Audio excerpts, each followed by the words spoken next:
When you elect someone to represent you in government, you're hiring them. It's a hiring process. The campaign season is the hiring process that you go through, that they go through, in order to choose the best candidate for a job.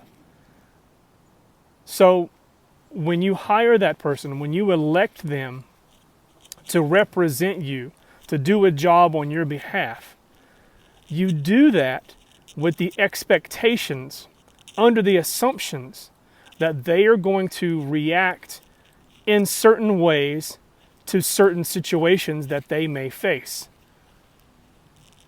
But when they don't react in the way that you wanted them to or expected them to, how often do you know about that? Do you want to know about that? Do you want to be informed when the people that you've hired to do a job on your behalf don't do the job that you expected them to do?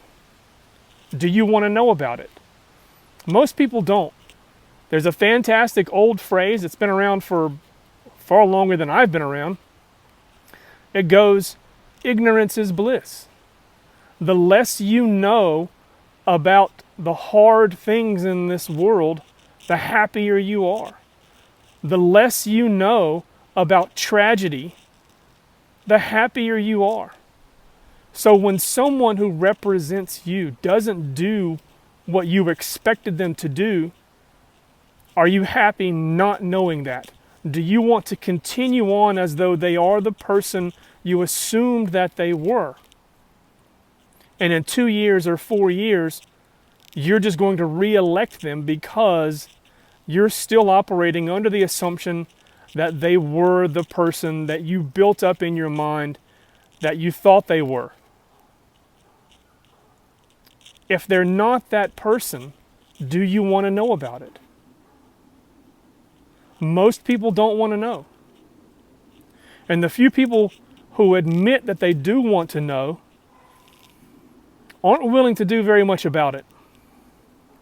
So my challenge to each and every one of you, if you're watching this, you are more politically active than the average person. I would encourage you to not only pay attention to what your elected representatives are doing, if you can. Some people don't have the luxury of time to pay close attention to what the people they've hired, they don't have the time to watch them every moment of the day. And I get that, I understand that. I'm in a position where I do have that kind of time. But for most people who don't, where do you find these things out? If you're a friend of mine, and some of you are, I'll tell you what I know when I know it. But most of you aren't friends of mine. So you're going to have to find someone like me to get that information from. I heartily encourage you to do that. With a new session of Congress starting in January, a new session of state legislature, at least here in North Carolina, starting in January, a new presidential administration starting in January, there are a lot of things that we need to be paying attention to. And if you're not in a position where you can pay attention to those things, you need to find someone who does pay attention to those things and ask them regularly what your representative is doing. I would also encourage you to reach out to the leaders of your political party.